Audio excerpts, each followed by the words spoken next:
Okay, let's get started. So, hi everyone, thank you for joining today. My name is Anirudh, and this is the first session for Linux at Hackerspace. So, I'm the head mentor for Linux at Hackerspace, and today we will be discussing how to get up and running with Linux. So, today's session is kind of broadly divided into two major parts. So in the first part we are going to do the main thing, of course, that is actually dual booting, that is installing both Linux and Windows side by side. So I'm going to walk you through the whole process of dual booting. So we're going to debug it all the way so you can follow along and at the end of it have a working Linux system, right? So that is the first part that we're going to do today. But just having a Linux system is not very useful, right? You don't know what to do with it. So the second part of today's session, we are going to discuss how to do everyday tasks or everyday computer tasks on Linux, right? So whatever stuff you do on Windows, I'm going to show you how you can do the same stuff on Linux so that you can start being productive and start using Linux right away. So let's get started. So before we actually go into the dual boot process, I will be showing you, I'll be giving you a broad overview of exactly what we will be doing to our system. Because it's pretty important to understand exactly how we're going to be changing our systems, right? So of course, one way to do it is just to find a set of instructions and follow them, but it's kind of there are two things. One thing is that you're not really learning anything from it, and the second thing is, of course, it's pretty risky because there's one wrong instruction and your system is broken. Whereas like if you actually understand what you're doing to a system, you have a better idea of what each step is trying to achieve, and you can find errors and you can learn more basically. So I'll just switch over to the board here.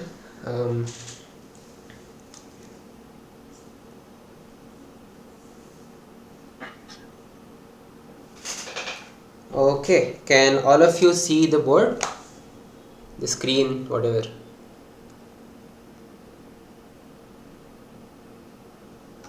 Yeah, it's visible. Awesome. Right. So what I want to show you over here is basically okay, just give me a sec.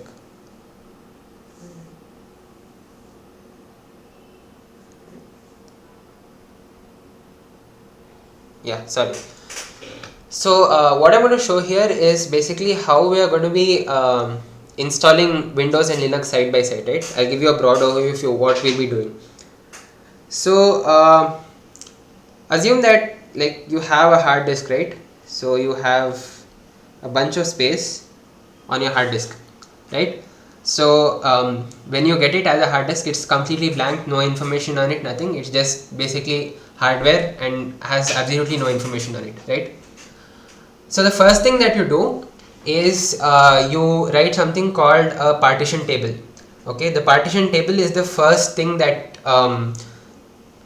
is written on your hard drive, right? So like your hard drive has information in a sequential fashion. So imagine it's in like one straight line from left to right.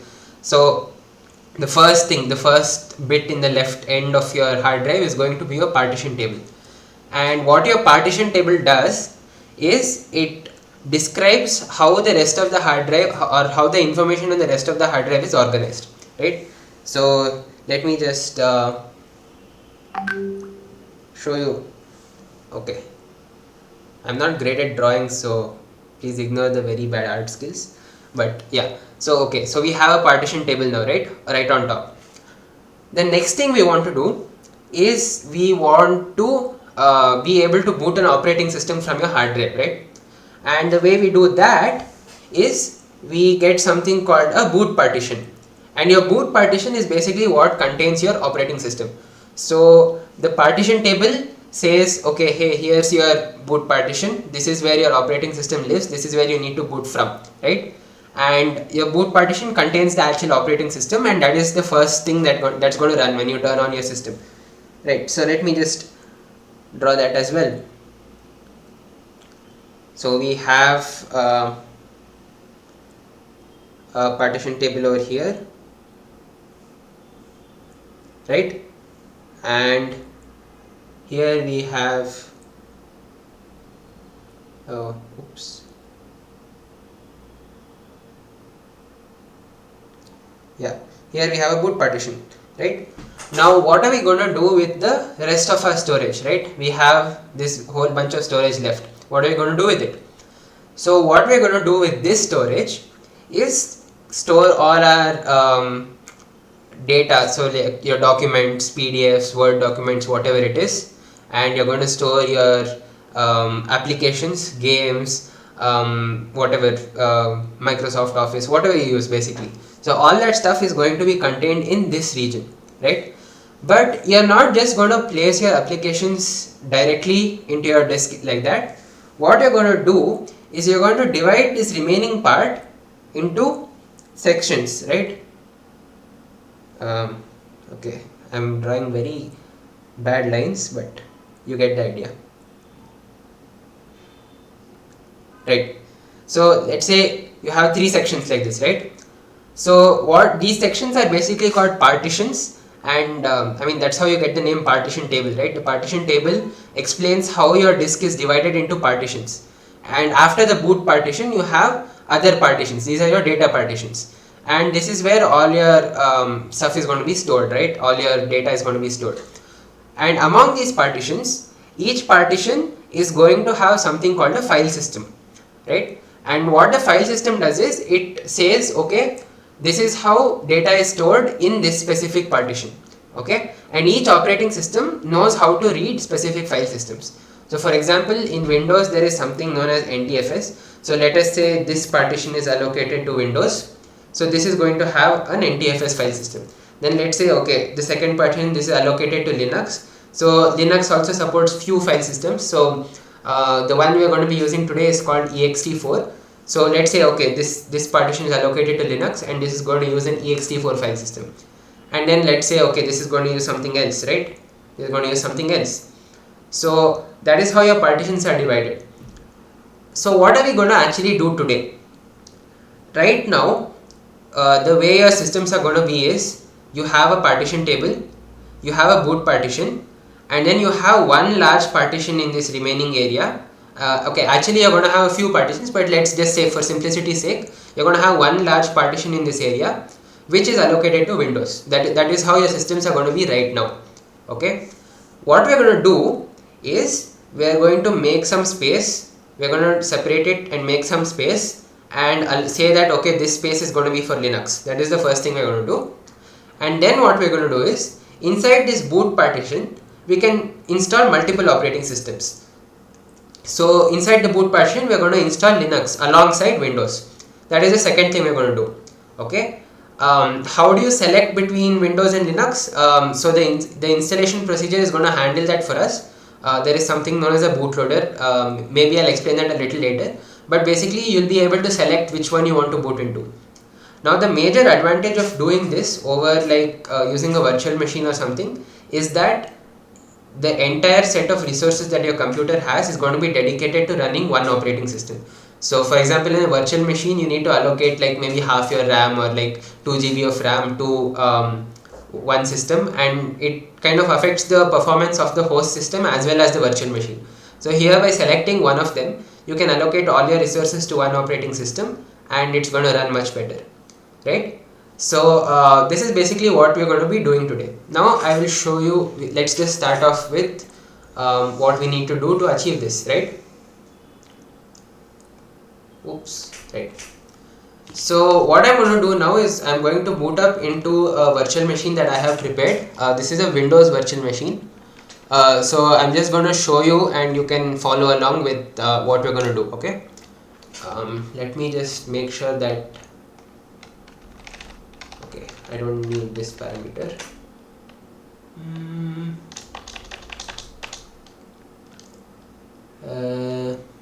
Right, I think that is it.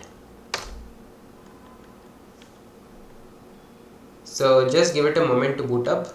I should have probably run this before.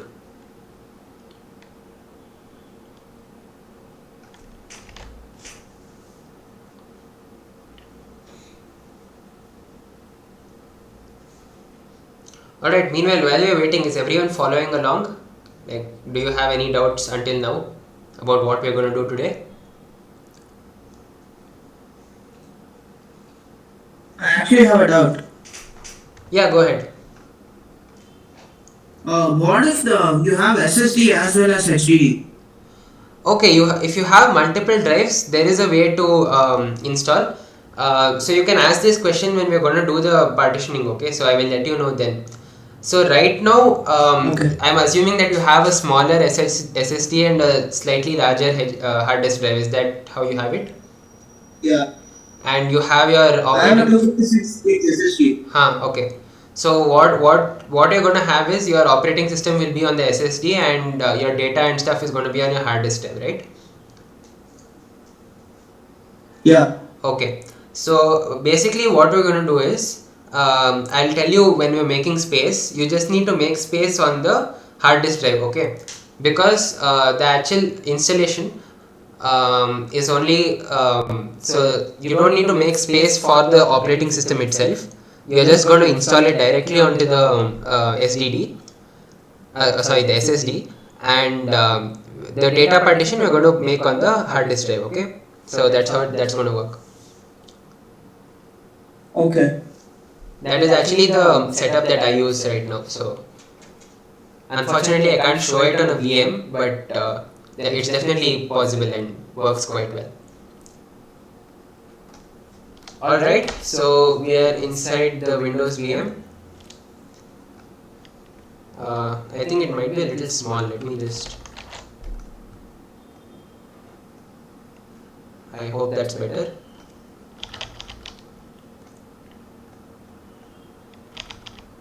Oops. Right. So this is like your stock Windows installed, right? I mean, I don't know if your guys' Windows looks like this, but it's a stock Windows install, really easy to follow along. So the first thing that you want to do is go into the search menu and search for disk management. Disk management. So you're going to get this create and format hard disk partitions. So just open that up.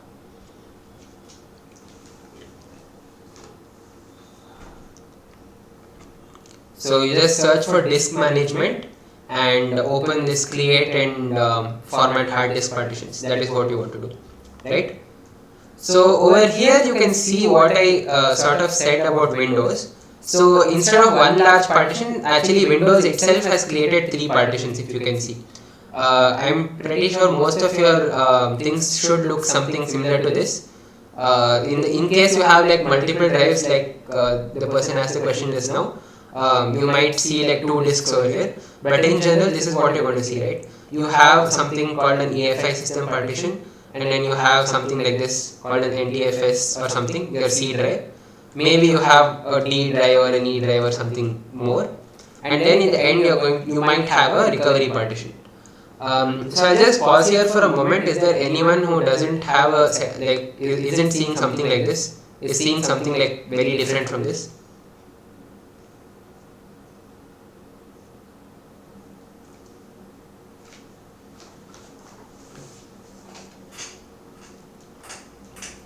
Alright, so I am hoping all of you are seeing something similar, so we'll proceed.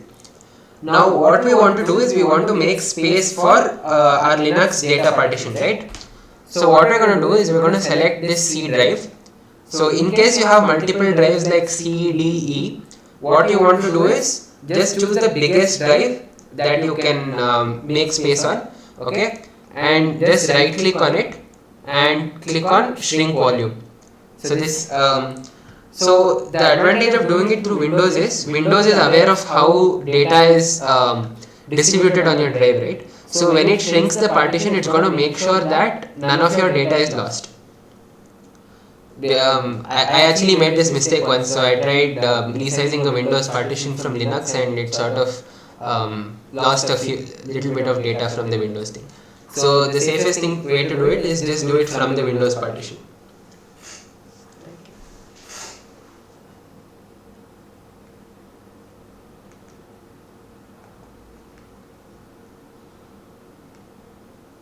Alright, So if you have opened the shrink volume dialog now, so here you're just going to mention the amount of space to shrink. So this entirely depends on how much space you can afford to allocate. So over here you can see that Windows is already telling me that the maximum amount of space that I can shrink is this 23628 megabytes, right? So that is like 23 GB. So I'm just going to say that okay, I want 20 GB. I would recommend that you allocate at least 40 GB at a minimum for a working install. Depending on how much you are going to plan to work on Linux, you might want maybe 100 GB if you can afford to allocate that much. But I would suggest a minimum of 40.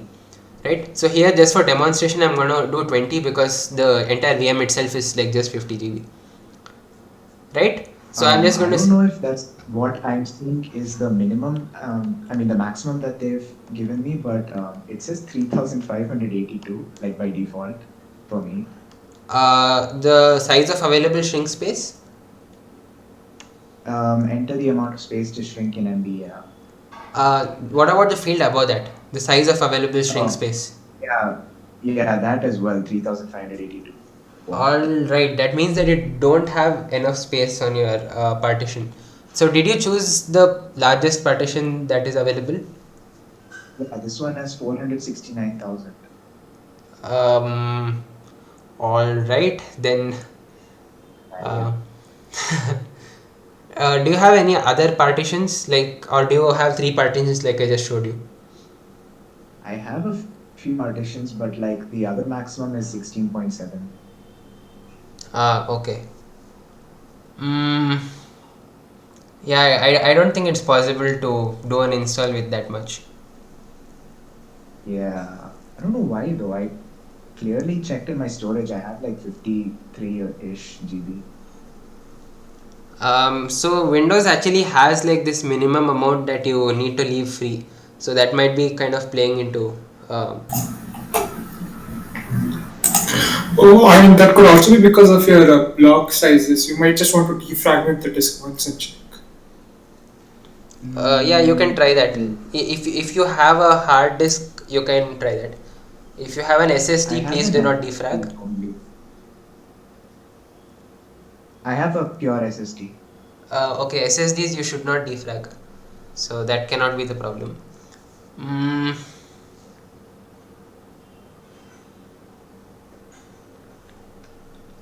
Alright, I cannot think of any alternatives. So what you can do for now is just maybe for if you're interested, you can just follow along with the live USB when we get to the Linux part, and maybe later on you can try and make some more space and see if you can make some more space. Yeah, I'll do that I'll try to get a virtual machine or something maybe. Cool. Alright, so moving on, so I have allocated like 20 GB over here, and I'll just say shrink. So it's gonna shrink the drive.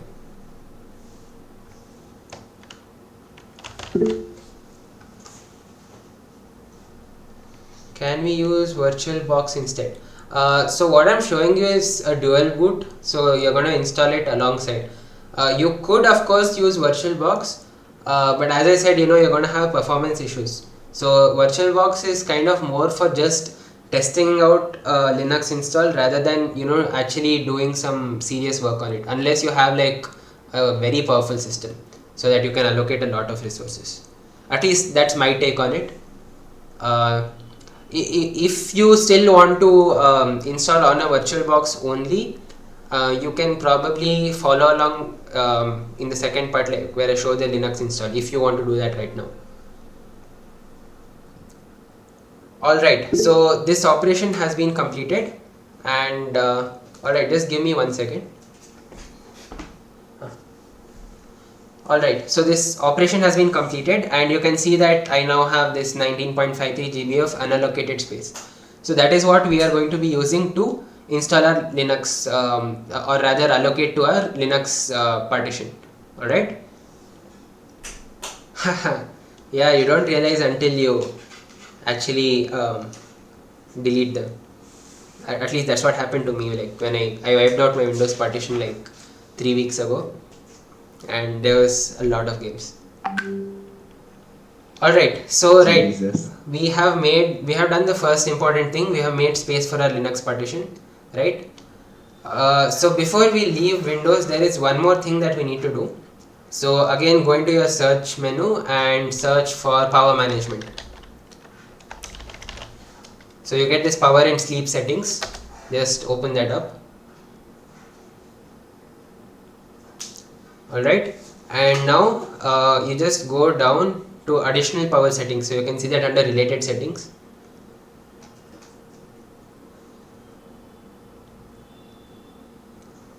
And here on the left side you can see choose what the power button does.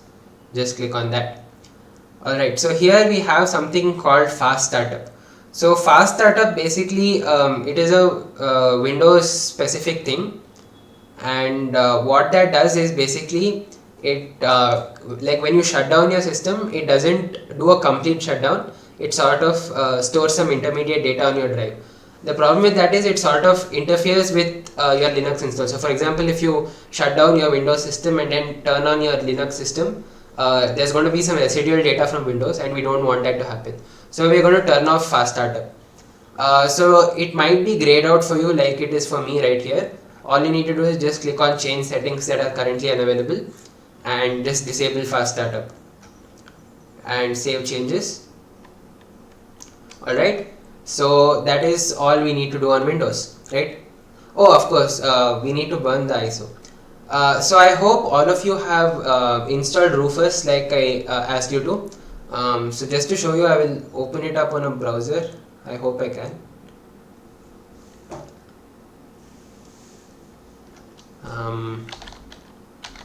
I hope I do have internet connection. Cool. Alright, so I hope you all installed this thing. If not, I'm just like waiting for a bit so that you can get this open.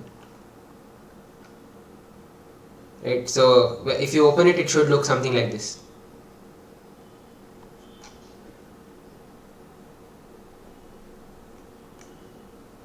Can I just open this image in a new tab? Right, yeah, so it should look something like this. I hope you can see it on the screen.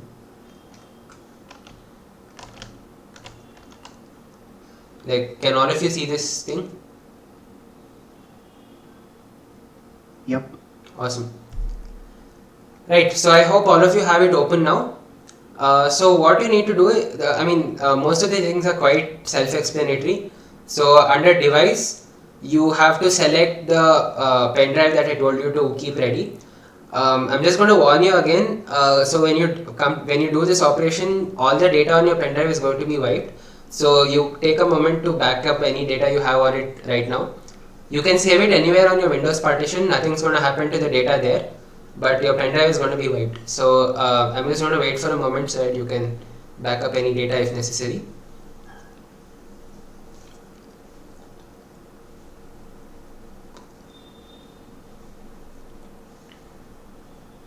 Alright, so meanwhile I'll just explain what each of these fields are. They're all quite self-explanatory. So under device, you just select the pen drive, like just insert your pen drive and select it over here. Under boot selection, you need to select the ISO image. So I asked you to download the Ubuntu ISO image. So you just select, so it's going to open up your file browser, and you just go to the destination when you download it and select it, right? Under partition scheme, you don't really need to touch it. Okay, it's going to set it automatically based on the ISO. Yeah, all this you don't need to touch at all. Okay, just leave it as is. It's all going to be automatically detected through your through the ISO and the device that you plug in. Alright, has everyone come up till here? Have you finished your option selection?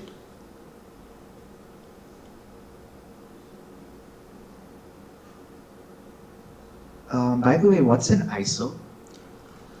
So an ISO is basically a disk image. Okay, so it was originally a sort of it's a data format basically, and it was designed to be written onto like disks, like CDs basically.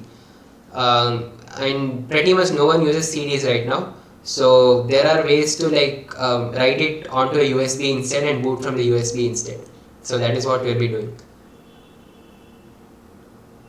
Ah, okay, cool.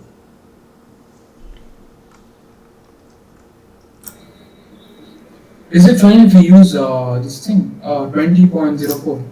Yeah. I did ask you to use 20.04. I'm just using this image from the Rufus website. Cool.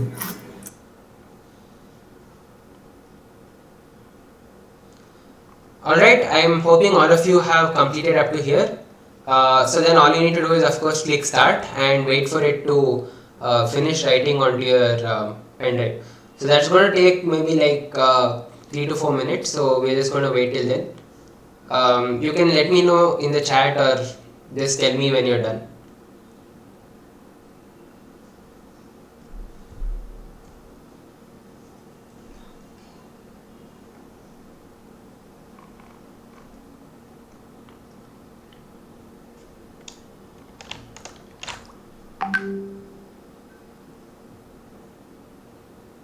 Oh, also I forgot to mention this early on, but like any questions you have at any point in time, feel free to stop me and ask.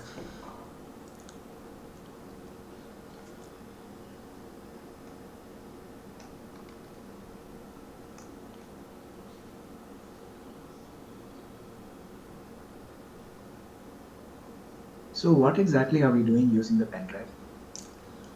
So as I said, your ISO image is what contains your operating system, right? So what your ISO image contains is the operating system installation media, and it contains a live version of the operating system. So you can boot into the live version, test it out, and then install from the live version itself. So originally the live version, I mean the entire ISO thing is designed to be written onto a CD, and generally earlier you used to get operating systems on a CD instead of like available online, right? But now pretty much no one uses a CD, and pretty much no system has a CD drive as well. So instead they just distribute the ISOs online. So you download it and then you write it onto your pen drive and boot from your pen drive instead of a CD. So Rufus is basically a tool which allows you to write an ISO image which is designed for a CD onto a pen drive and boot from it. Ah, I mean, since we're waiting anyway, if you want a slightly more technical explanation, what Rufus is basically doing is just writing the data as is onto the pen drive. And what I mean by as is, so like normally when you just transfer a file onto a pen drive, you have a file system already on the pen drive. So I just mentioned what file systems are, right?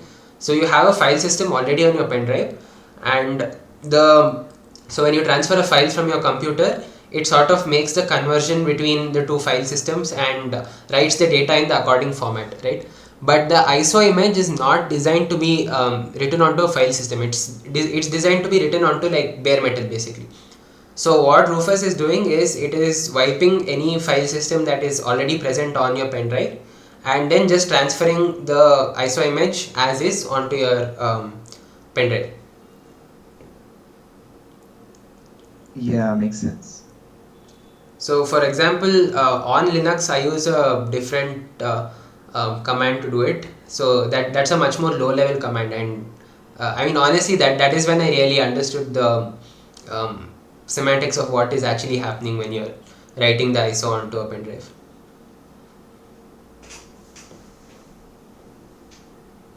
You learned by losing your data.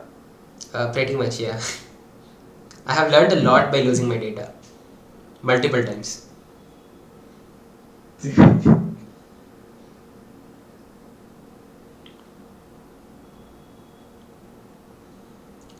Alright, I hope everyone is done. Is there anyone who hasn't finished yet?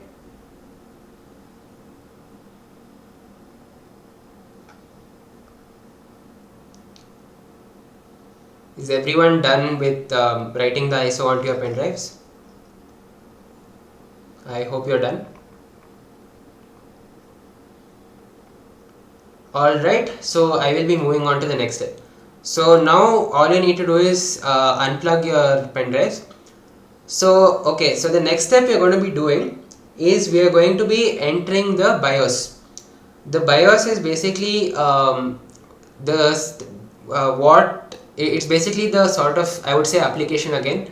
Application is not a great word for it, but the BIOS is the application which sort of boots your operating system. So that is what says that okay, it goes through the boot partition. It says okay, here are the operating systems. This is the boot partition. This contains the operating system. So I need to run this as the first thing, right? So that's what the BIOS does. So we need to go to the BIOS and change a few things over there.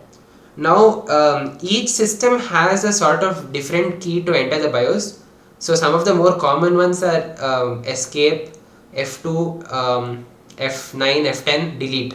Okay, so the best thing you can do is just go onto a browser and search for how to enter the BIOS, or it might be also called UEFI. So search Hello? for, yeah, go ahead. Hello? Yep. Bro, one of my friends is waiting in the wait list or something. Really, I didn't get a notification. Can you ask him to send the request again?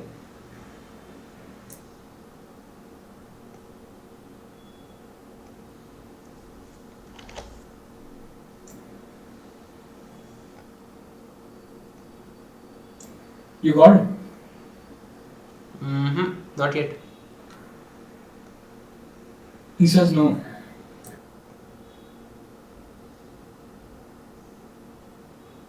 Alright, ask him to try one more time. I turned off quick access, so maybe that. Yeah, is it, did you get it now?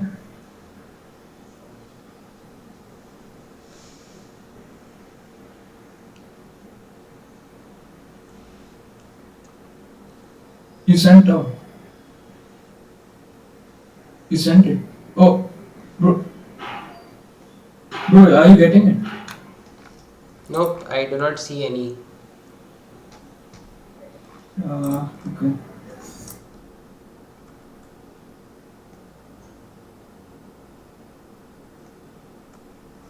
No, it's fine, bro, continue. Cool. You can ask him to mail me his, or message me his email ID and I can add him in if he's interested. Alright. Okay. So as I was saying, what we need to do now is go into the BIOS, or it might also be known as UEFI.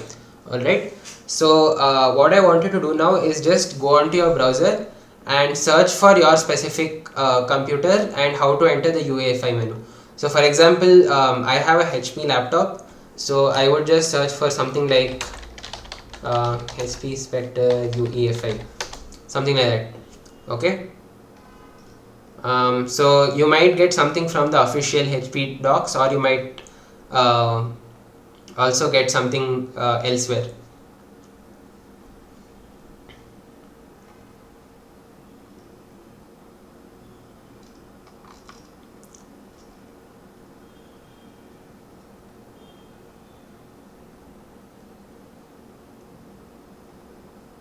Alright, so from here you can see opening the startup menu during system startup. I think that is what I want.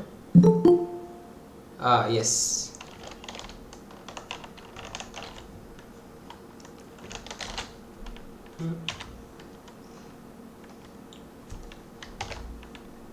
Oops, give me a sec.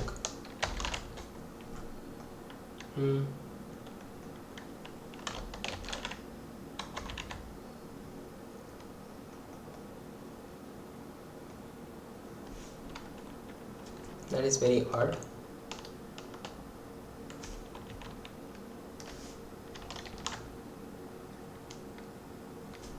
Oops.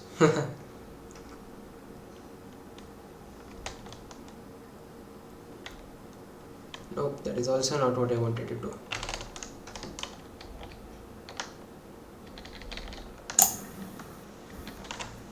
Very strange.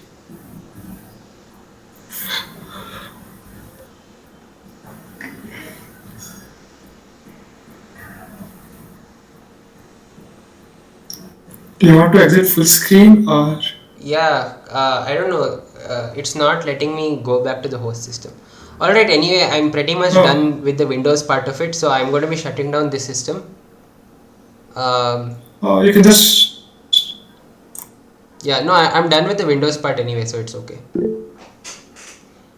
Is Balena Etcher similar to Rufus? Yes, you can also use Balena Etcher if you have already used it before.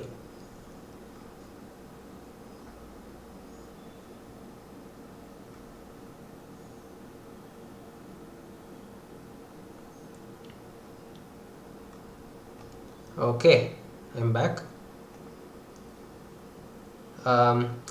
Right, so I hope everyone has found like how to enter your UEFI menu. Control Alt F. Okay, I didn't know the Windows binding for it. Cool. So if you still haven't found it, or if you're having trouble finding it for some reason, you can try all of the keys, right? Just escape, F2, F9, F10, delete. These are the most common ones. It's probably one of these 5. So what you need to do is just reboot your system, and while it is booting, right, before you see anything, so as soon as your screen turns off, just start spamming those keys. Escape, F2, F9, F10 and delete. So when you do that, you should come up to a UEFI menu. So for reference of what it looks like, let me just probably open up a picture on my browser.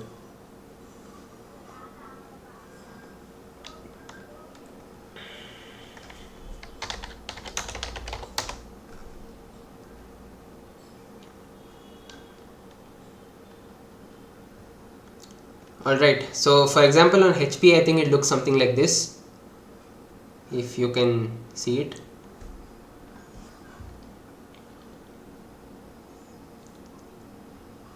So I'll just be pulling up a few more examples of what it looks like. It could look like this.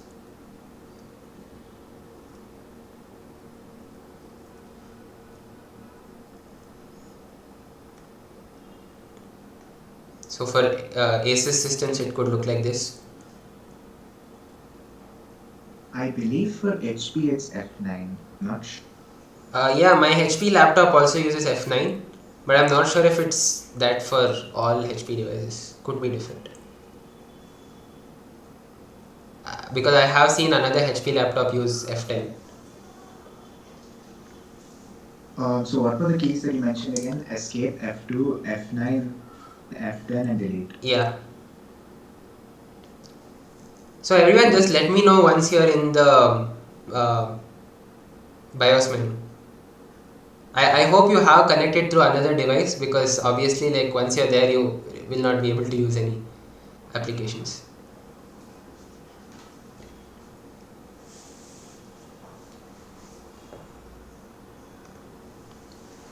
Reboot.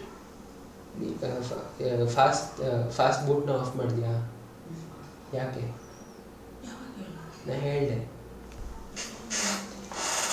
ಕೇಳಿಸ್ಕೊ, ಅದಕ್ಕೇನೆ phone ನೋಡ್ಕೊಂಡು ಕೂರೋದಿಲ್ಲ.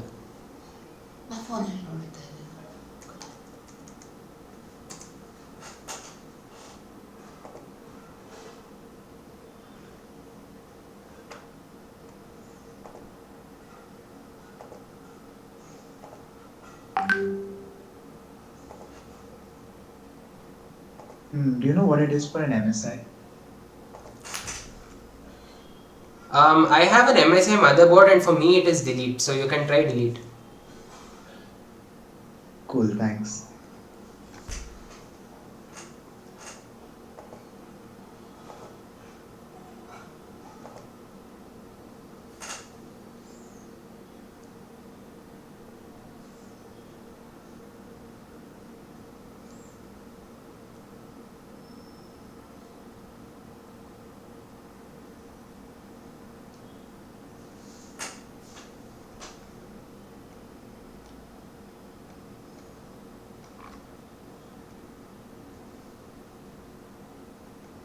Alright, if anyone's having trouble, just let me know.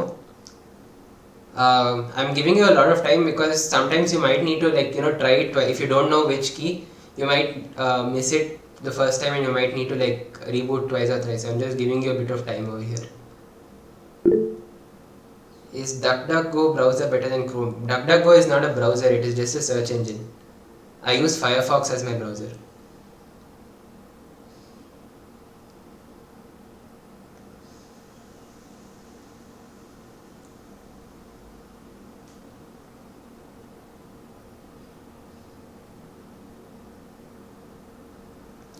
There is an app, but I don't know how that works exactly. I think they made a browser app just for Windows. I mean, just for Android. I'm not sure.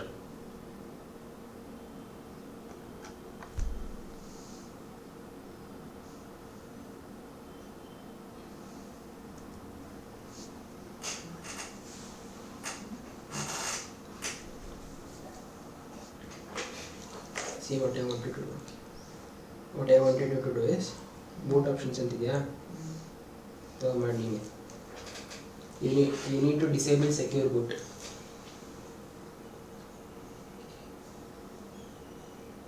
Secure boot ಅಂತ ಒಂದು option ಇರುತ್ತೆ ನೋಡಿ, ಅದನ್ನ ಹೋಗಿ disable ಮಾಡಬೇಕು, mouse ಇರಲ್ಲ. Oh, also one more thing I forgot to mention, when you're in the BIOS menu you might not have access to your mouse, so all controls will be through your keyboard.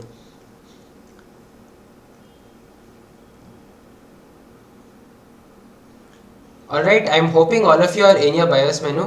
Is there anyone who hasn't been able to reach your BIOS menu yet? Just put it on chat or unmute and tell me.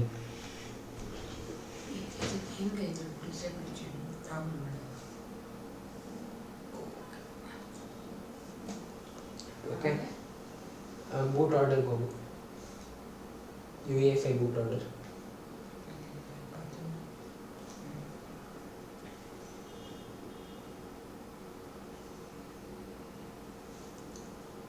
USB flash drive or USB hard disk should be first. How will you make it first? F5. Storage issues, right? Not much I can do about that. Alright, I'm assuming that all of you are there now.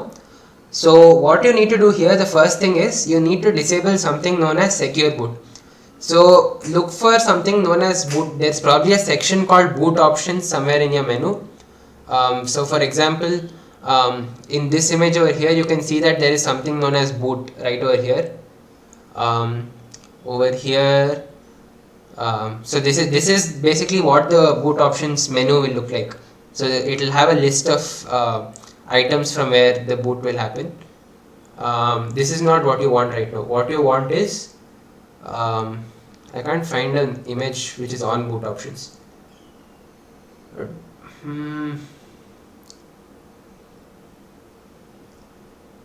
So in security,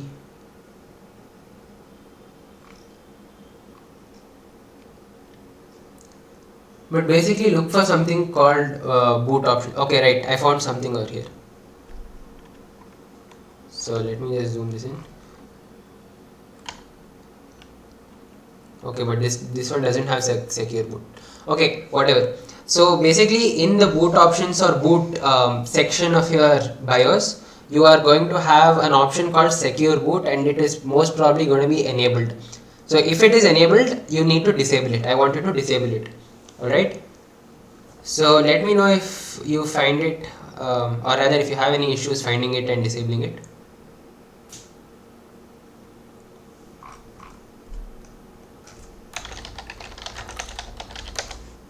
I don't have a great way of showing you this because anything I do related to that is going to stop my screen share as well.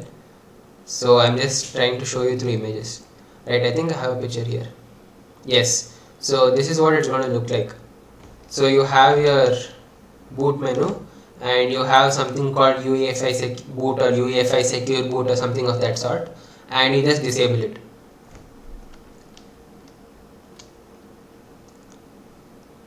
So everyone who's following along, are you done with this?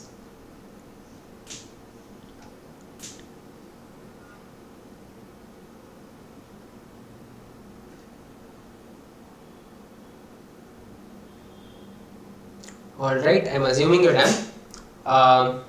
So the next thing you need to do, this is not strictly required because most probably your system is going to detect it, but just in case, I want in the same boot submenu, you're gonna have something called boot priority order, alright? And under that, you're gonna have a list of devices like this, right? So you might have a hard disk, you might have a flash drive, you might have other options like this. So what I want you to do is move flash drive to the first entry. So usually there will be some section where they show you the key bindings to move around entries. For example, on HP laptops, I think it is F5 and F6 to move entries up and down. So just find the USB flash drive or USB pen drive or entry and move it to the first position.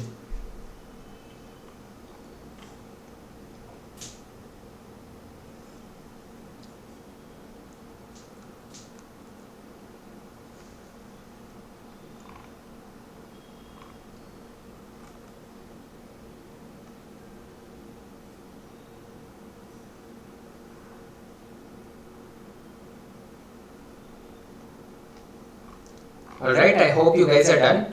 So just to recap, the two things we did here is, first we disable secure boot, and the second thing is we have moved USB flash drive as the first boot option.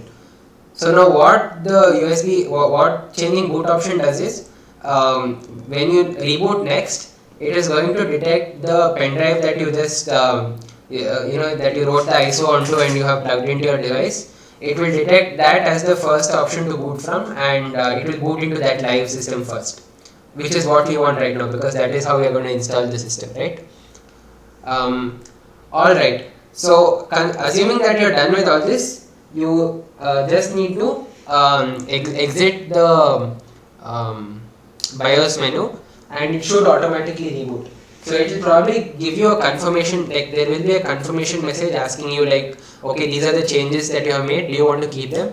So just confirm that those are the only two changes you have made, disabling secure boot and moving USB flash drive to the first position, and then you can just leave the BIOS menu.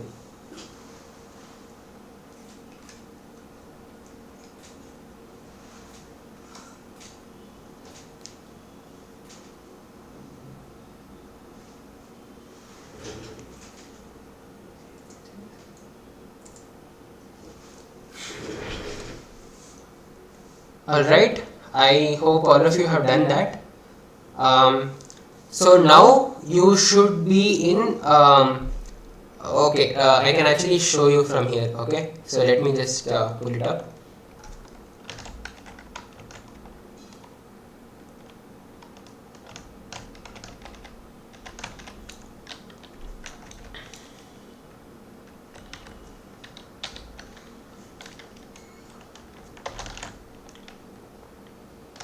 Okay, it's called CD-ROM. So I also have an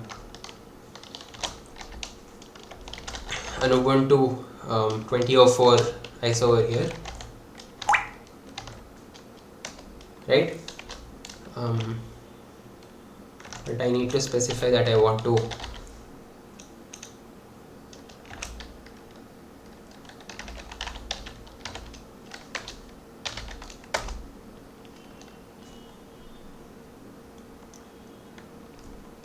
Alright, so this is going to take a moment again to boot up.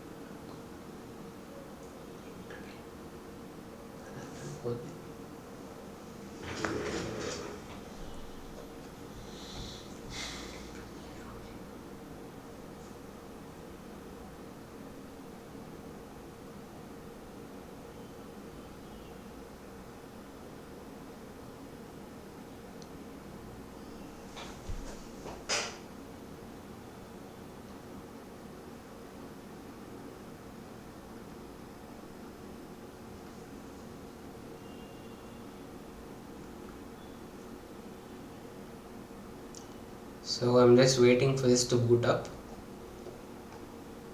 See, this is your, oh, okay, that is not what I expected. For some reason it's gone into Windows again. That's odd.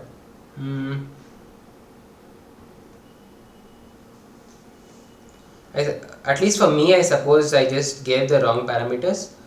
But I hope all of you are not on this screen. Like once you're rebooted, I hope you entered the Ubuntu thing, the grub menu. Is there anyone who came back to this screen, the Windows screen, once you rebooted?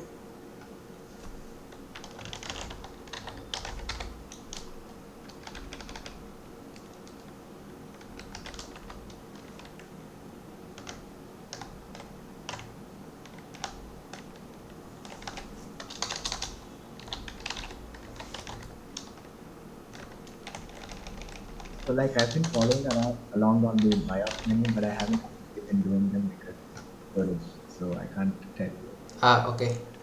Anyone else? Like, is there anyone who went back into Windows after changing those options and rebooting?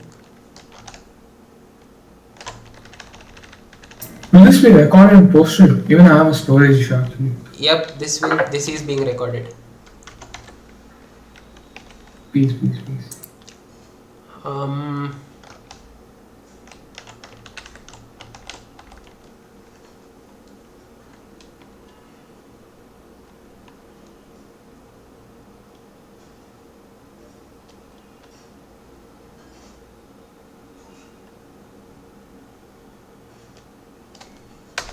Alright, I'm hoping this will work.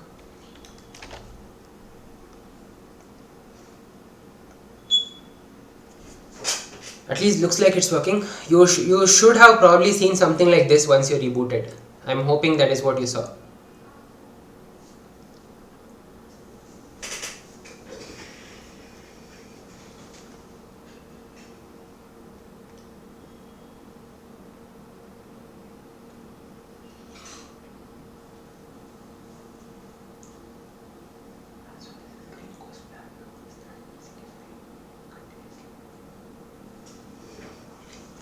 Excuse me, sir.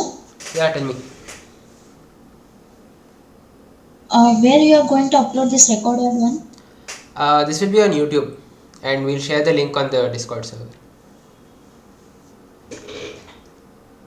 Where you are going this one, sir? It will be uploaded on YouTube, and we'll share the link on the Discord server.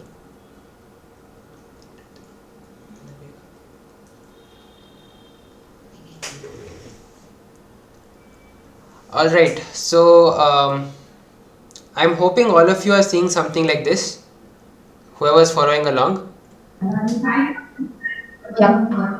Is everyone here?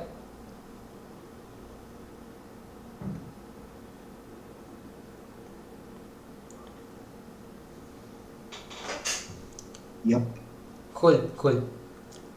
So we are done with pretty much all the hard parts. So from here on, it's just following the instructions. It's going to be pretty easy. There's one more thing, that is partitioning the drives, and I will show you how to do that. But these first parts, they are pretty simple, right? We just say install, choose your language, choose your keyboard layout. It's probably just going to be the default, right? Okay, so here normal installation, all this should be fine in a normal situation, but here I just want you to choose minimal install. Do not download updates while installing Ubuntu, and choose install third-party software for graphics and Wi-Fi. So this last option, install third-party software, it will ensure that all your hardware, like your Wi-Fi card and your graphics card and all that, is going to be working out of the box. The reason I don't want you to download updates and do a minimal installation is because on a lot of other things, like on a lot of other installations, these things are not going to be done by default. So I will show you how to actually do it once the installation is done. So that is why I don't want the installer to do it. You can of course choose to enter those options, but if you want to follow along and see how it's done manually, just click on minimal install and disable the downloading updates, right? So continue.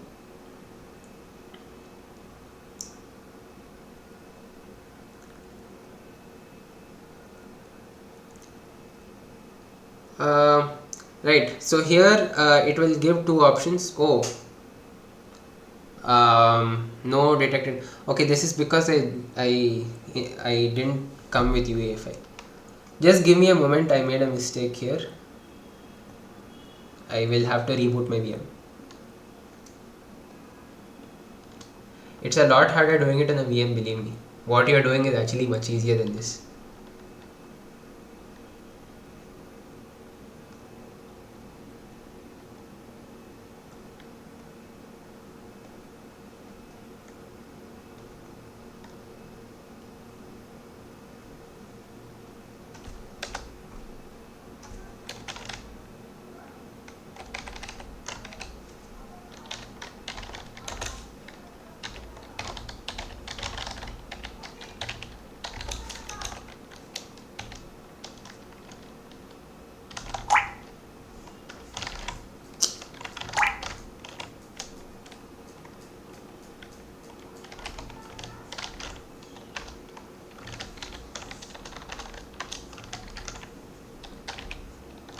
OVMF, sorry.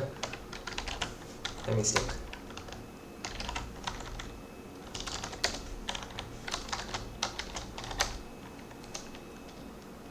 Okay, I hope this will work.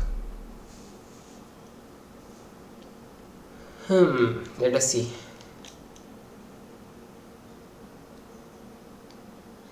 Nope, it seems to be going into Windows Boot Manager again. Very strange.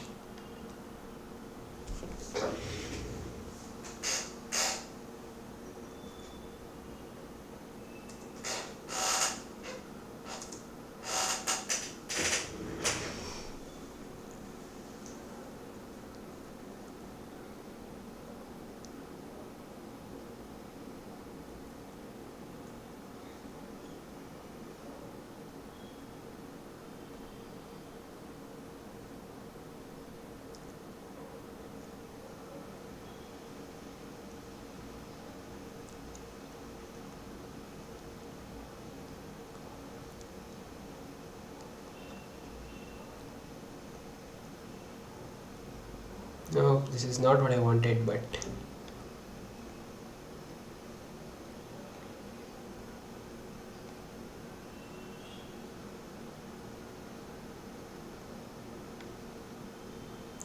alright, anyway, I think worst case I will just show you on the other thing only.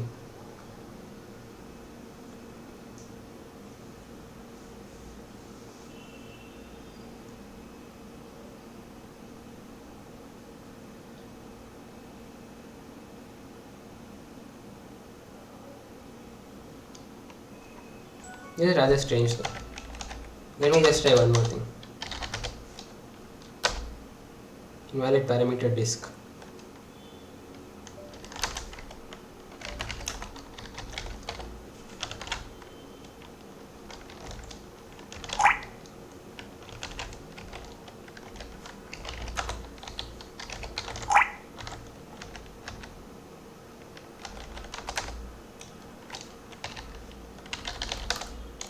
So this is a quick insight into how you actually fix issues like this on Linux. Okay, it's called order, not disk. My mistake.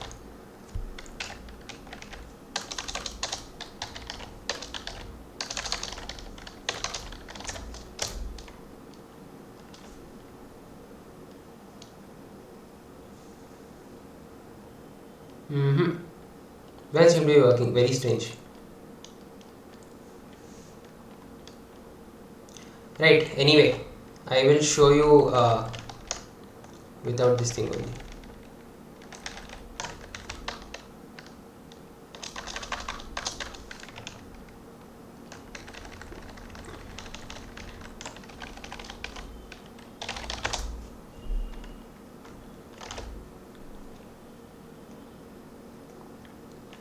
I hope I'm not confusing you guys too much.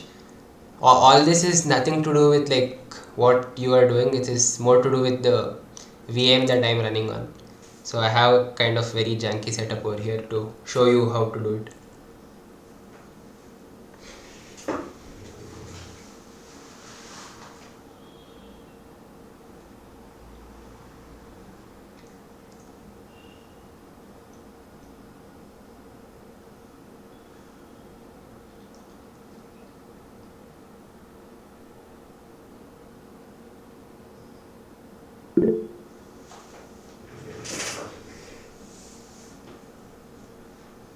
Cool. No worries.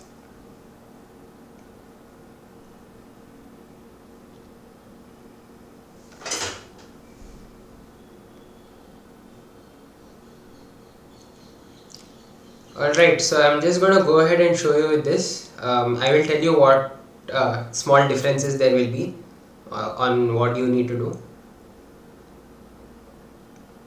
So just going through this stuff again, install Ubuntu, continue, minimal installation, install third party, all that stuff.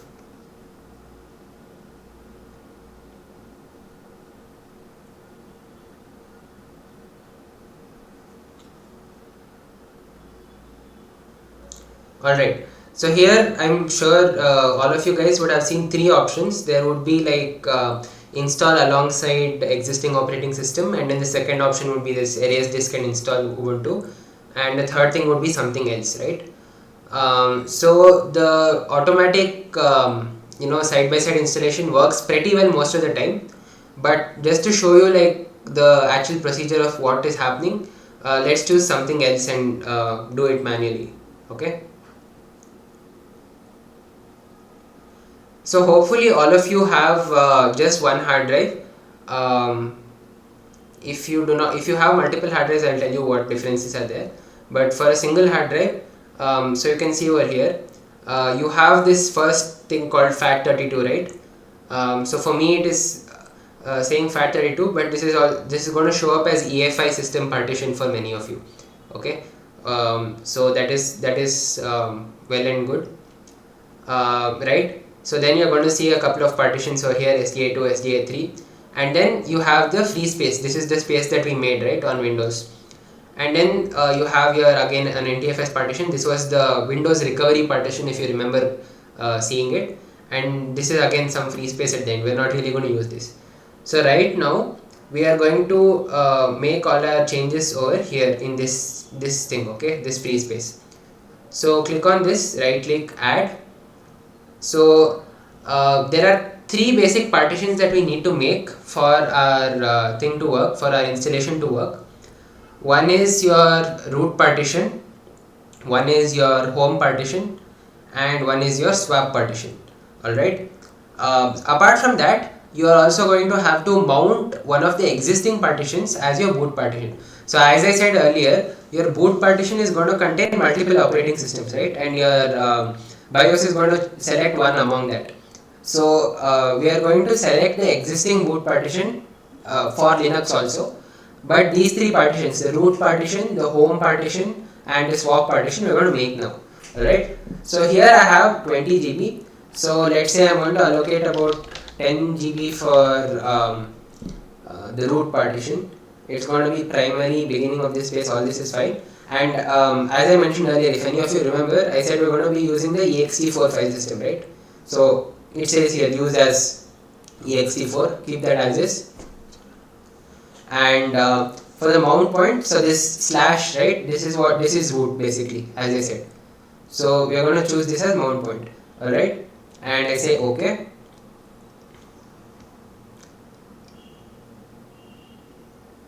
So you should be able to see this now, right? You have something 999 MB unknown. So over here it should turn up as root for you. Sorry, not as root. Yeah, this is pretty much it, right? So you see ext4, this is the file system, and mount at root, right? So this is fine. Now the second thing is we have another 10 GB of data.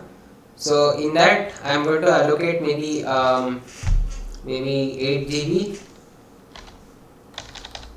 for my home partition. Again, all this is going to be the same, primary, beginning of the space, ext4, mount point is going to be at /home, right? And I'm going to say OK. It's going to take a moment to create it.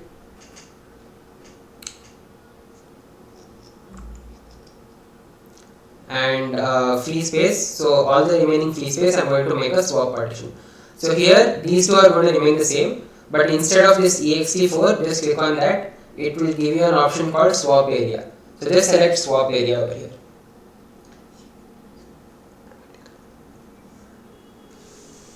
Alright. So we have our three main partitions that were required. So just give it a moment to create it over there.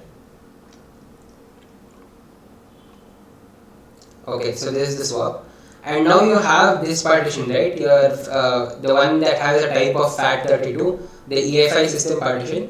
This is basically the boot partition that Windows created when it was installed. We are just going to use this as the boot partition for Linux also, right? So just click on it, and it will have an option called change and delete. So click on change, and under use as, just change it to okay, I don't have EFI system partition because I'll tell you why later, but I don't have it. But you will have an option called EFI system partition. So just click on EFI system partition.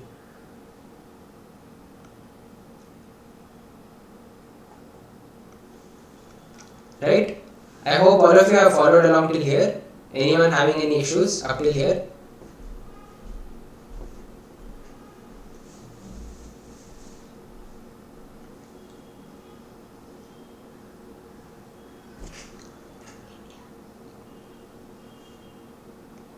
Asia, Kolkata. Alright.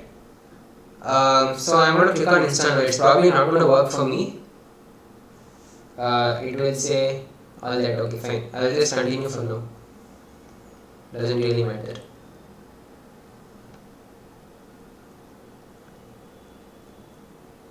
Alright. So here you just select your location time zone. So Asia, Kolkata, I think is the one that works for most of our time zones. So just select that.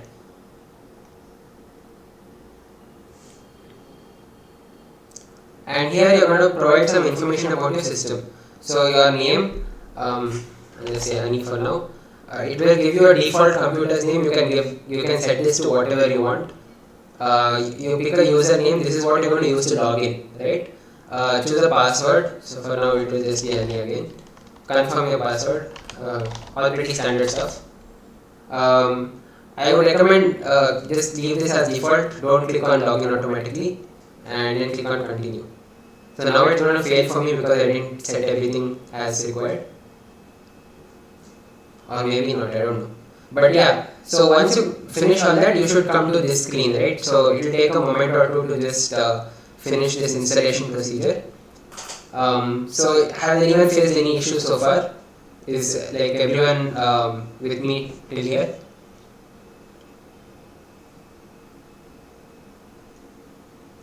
So if you are with me till here, we are almost done with the installation.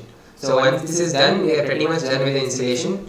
Congratulations, you almost have a working Linux installation. So as soon as it's done, you will be able to start using Linux, right? So and with that, we are pretty much done with the first part of our session, which is installing our Linux distribution, right? Next, I am going to show you how we are going to do some common tasks on Linux. So for this, I do have a list of some common tasks that I thought of, but what is actually going to be more useful for you guys is if you can tell me the common tasks that you do on Windows, and I can show you how you can do the same thing on Linux. Because that's the important thing, right? When you want to move over from Windows to Linux, you need to know how to do stuff on Linux. So if you can tell me what kind of stuff you do on Windows, I can show you how you do it on Linux, right? So you can start thinking of stuff and putting it in the chat right now while we are waiting. Anyway, we are not doing anything right now.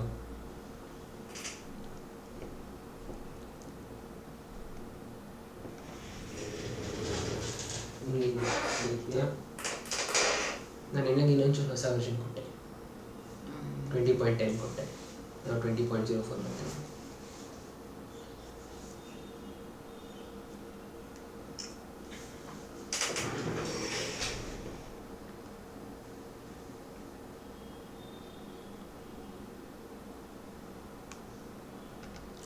You guys can tell me like when it finishes on your system. It's probably going to take a much longer time here because I'm running it on a virtual machine. So if you are done, you can let me know and we can go ahead with the rest of the stuff. I'm just waiting for you guys now.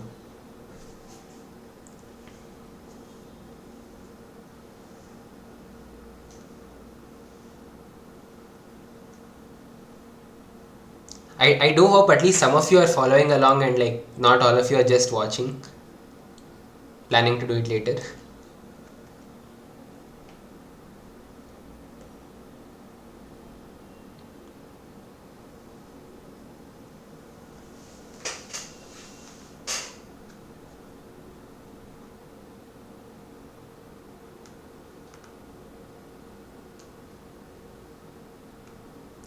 Alright, meanwhile, fun fact, done with the installation. Awesome, congratulations, you have a working Linux installation right now.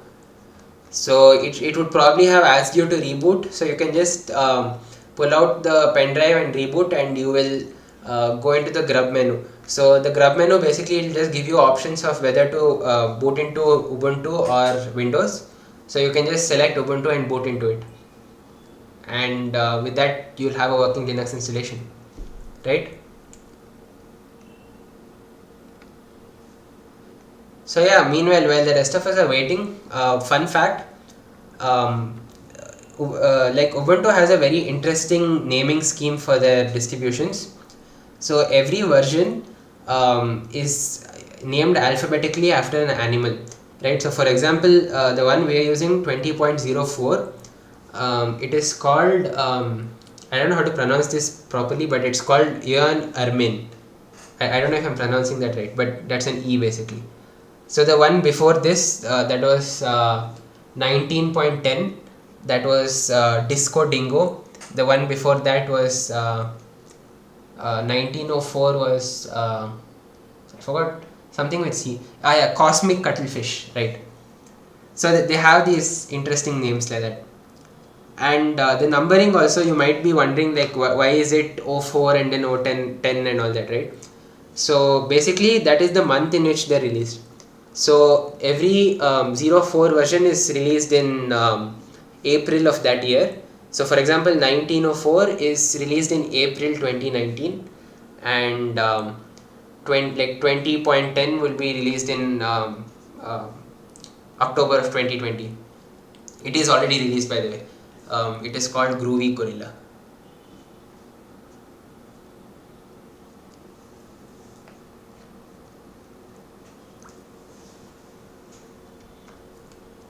Alright, so I'm hoping all of you are done. Is there anyone else who whose installation is still going on?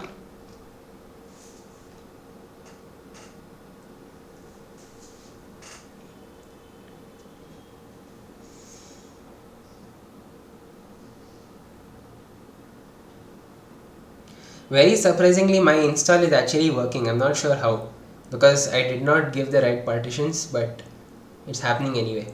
It's probably going to mess up my Windows partition or something like that.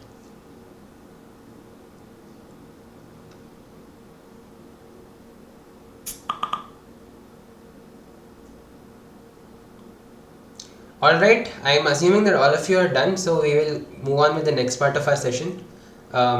If any of you are not done, feel free to like stop me at any point. So I will close this down now. Alright, so we are done with this part. Cool. So now I will be showing you, we are on to our second part of our session, doing everyday stuff on Linux. So the first thing I want to show you is using the terminal for some common things. Of course you can always use the GUI, and that is why Ubuntu has one of the most easy to use GUIs out there. So you should be very comfortable, and that is again the reason that I'm not really showing you how to use it, because it's very intuitive. So you should be like quite familiar with it. But most of the power of using Linux comes from using the terminal, and I'm going to show you a bit of it today. So it takes a bit of time to get used to, but once you are used to it, it gets kind of hard to start using the GUI again, honestly.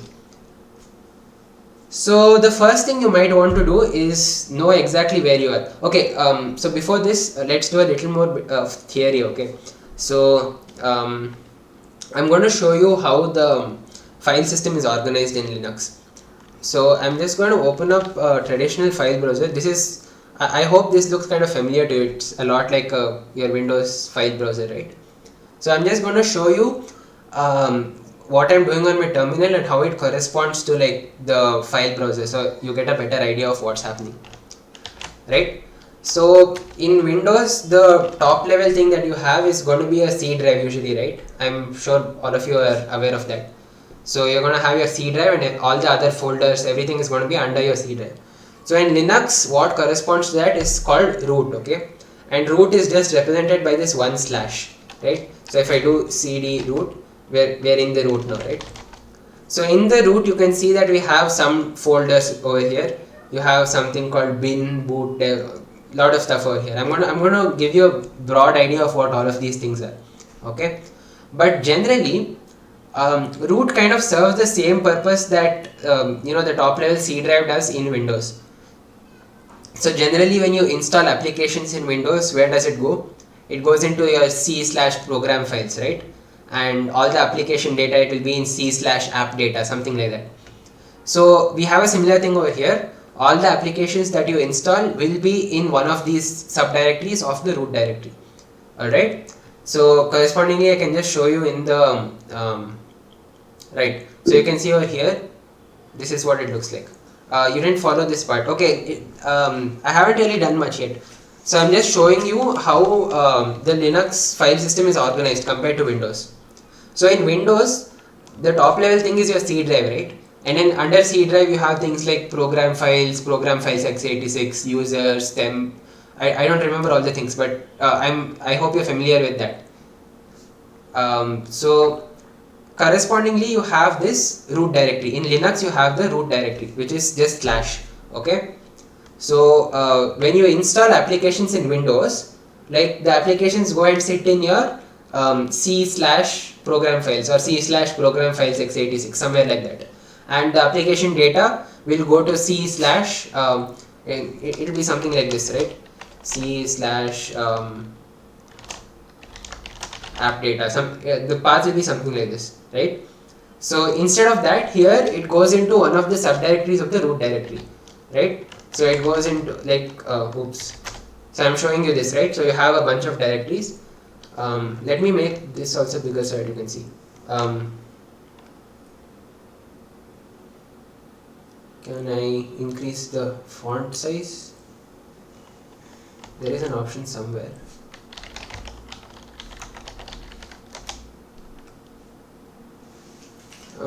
Font size, icon size.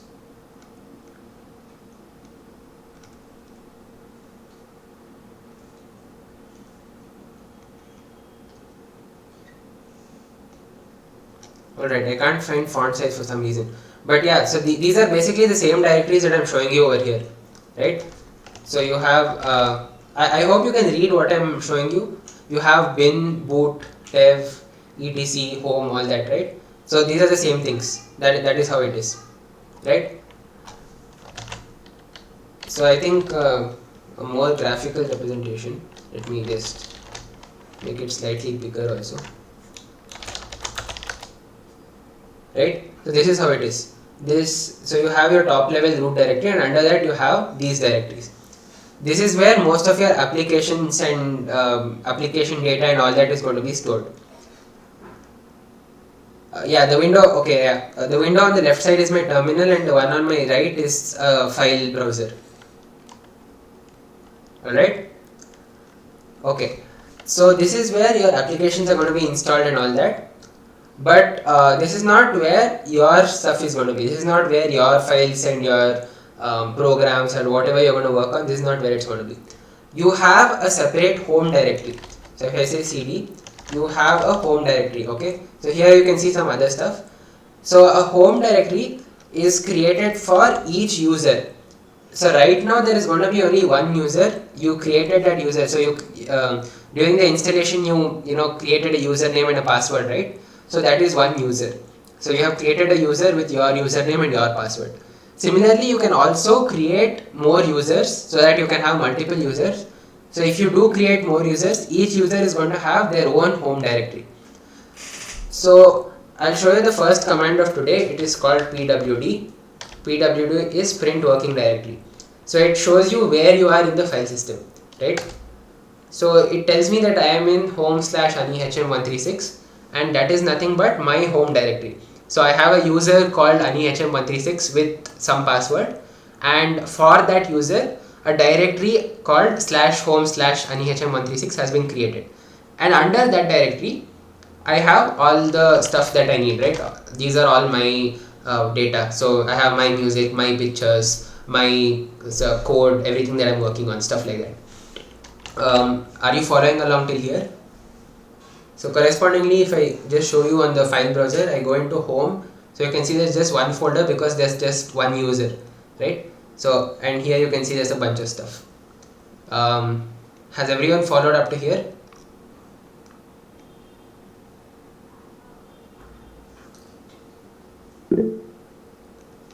Awesome.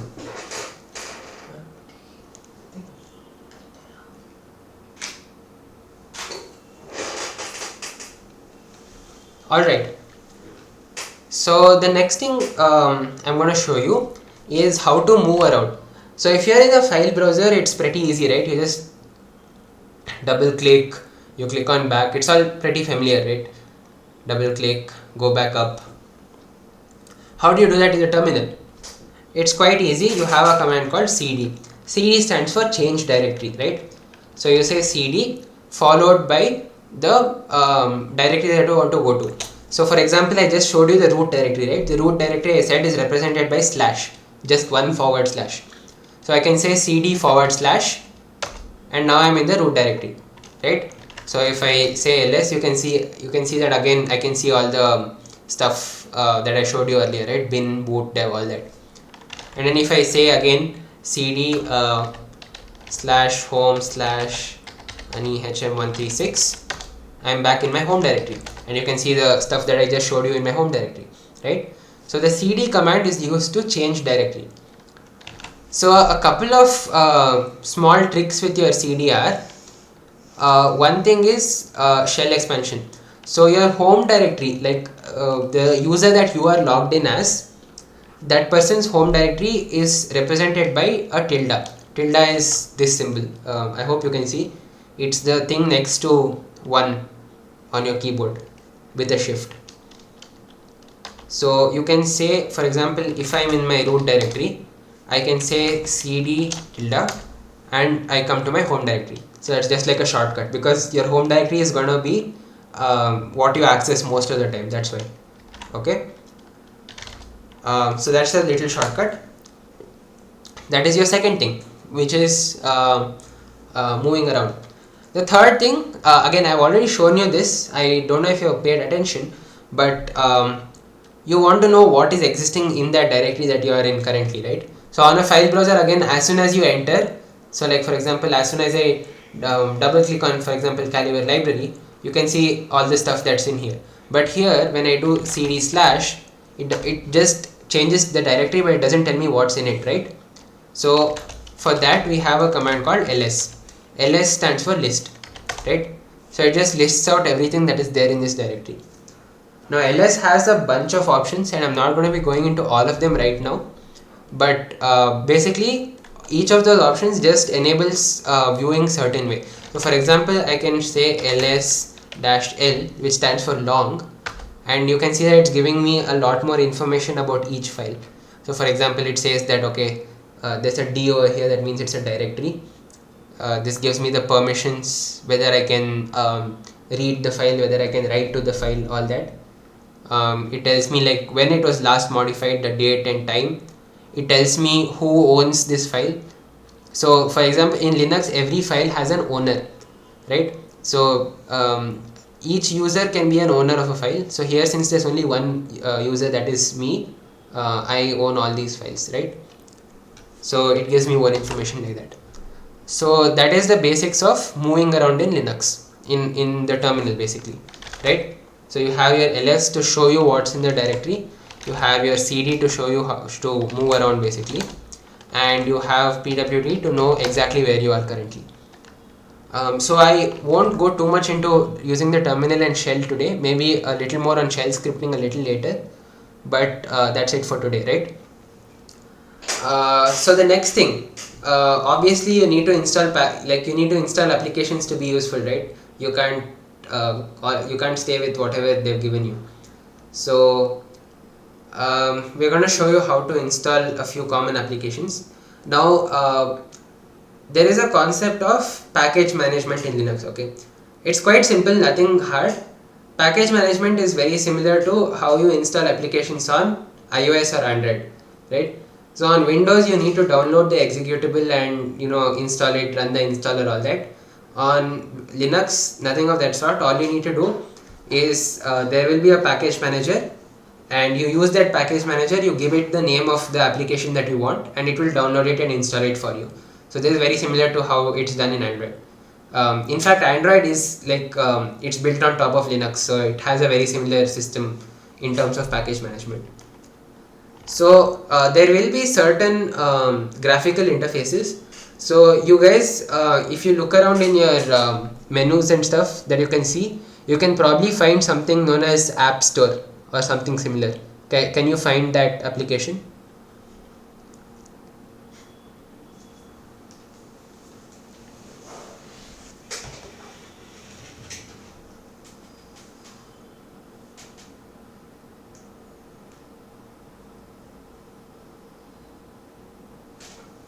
Okay, it's called Ubuntu software. Yeah, right, Ubuntu software.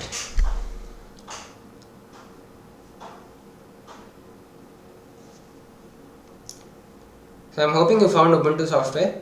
So that is basically a graphical interface to installing applications. And if you just go through that, it should be quite familiar to you. Like it's pretty simple. You have like icons of what the application is, and then you have a description of what it does.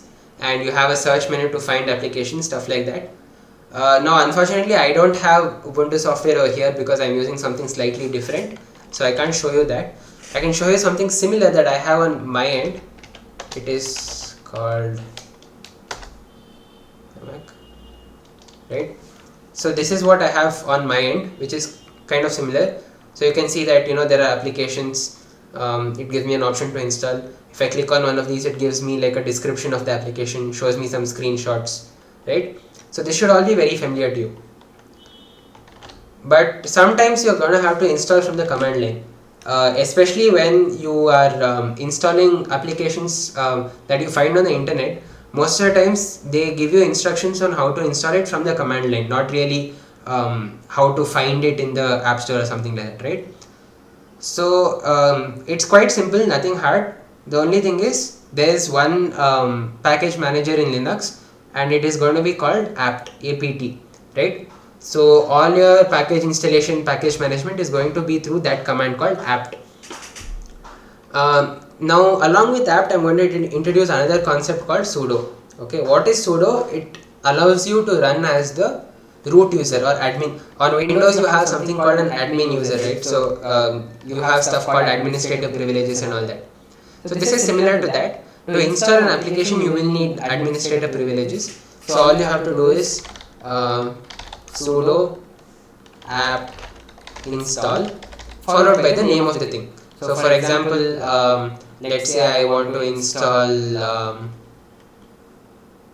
hypothetically, let's say I want to install MS Office. So let's say apt install Office, right? So this would be the command I'd use to install a package called Office, something like that, okay?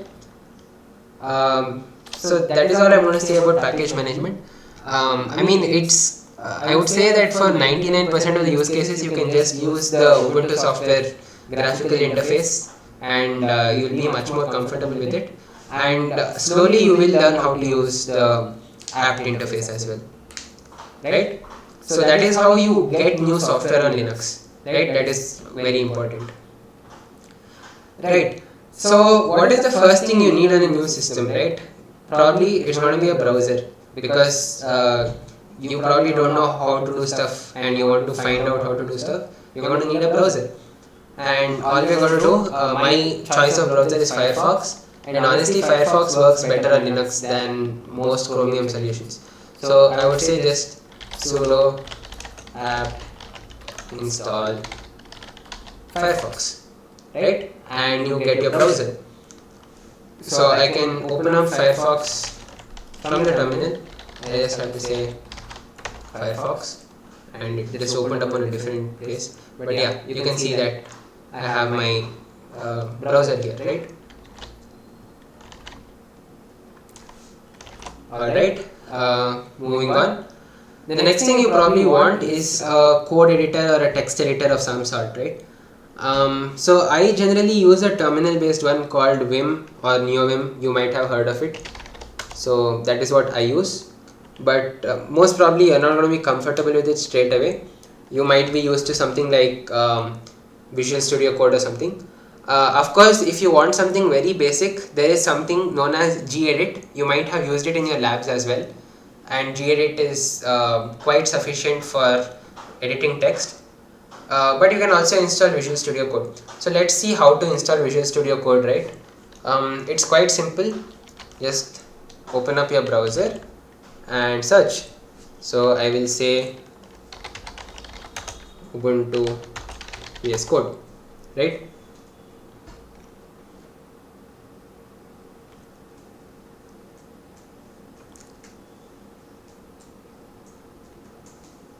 And you can see a lot of stuff over here, but I'll of course go for the official thing from Microsoft.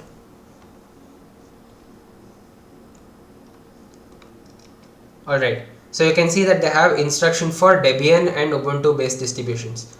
So what are these things? So Debian is basically another variety of Linux, if you will, and Ubuntu is based on Debian.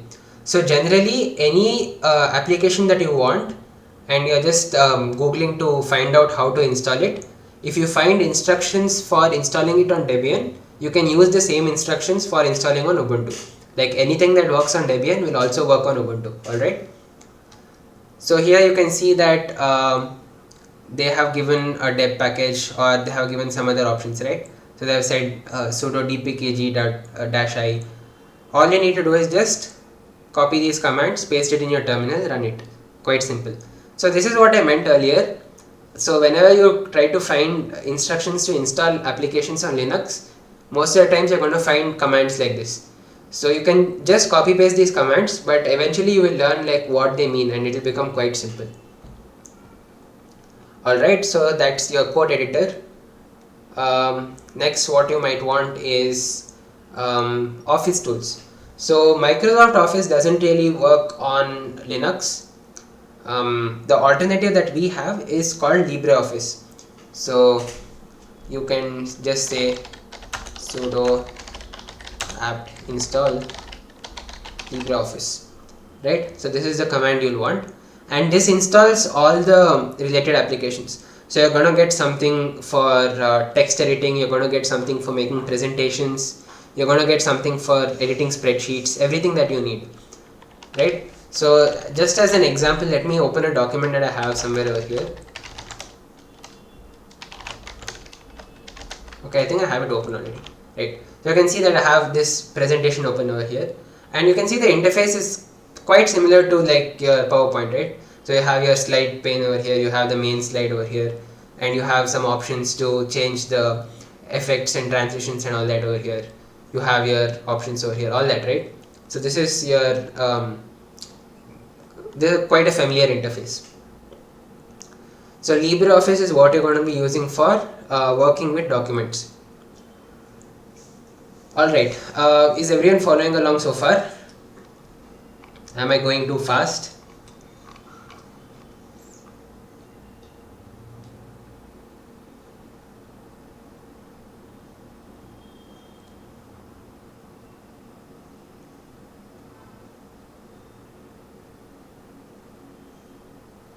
Alright.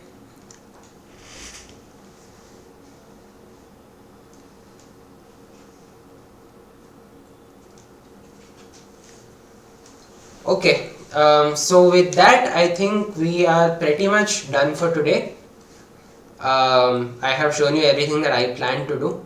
If you have any questions, go ahead and ask them now. If I miss something, if there's something that you do on Windows that you don't know how to do on Linux yet, if it comes up, you can ask me right now.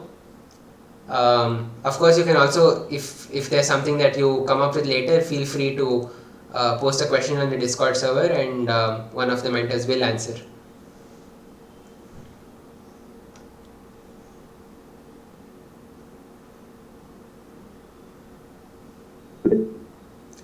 How to troubleshoot connectivity issues? Oh yeah, this is an interesting question.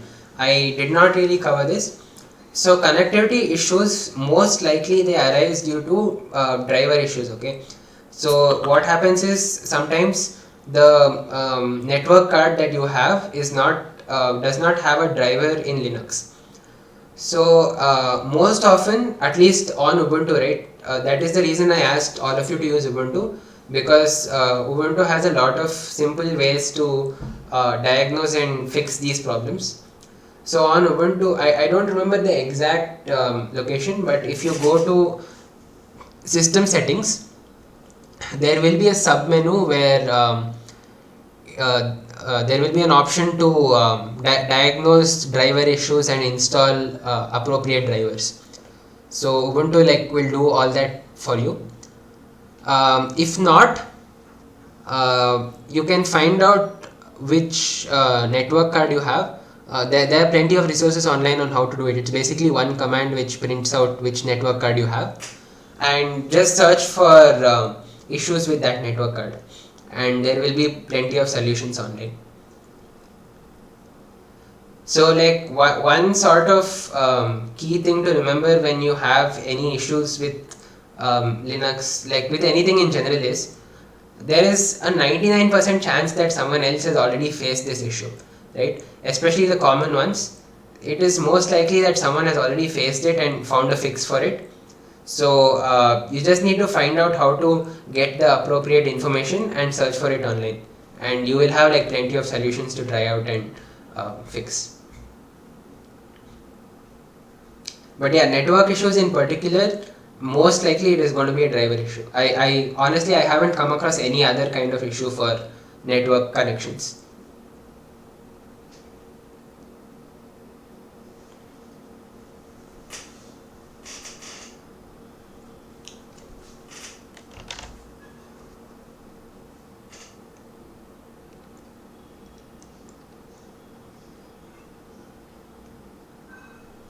Alright, I think with that we are officially done with the session. Thank you all for joining, and I hope you had a great time. I hope you learned a lot, and I hope you learned to enjoy using Linux.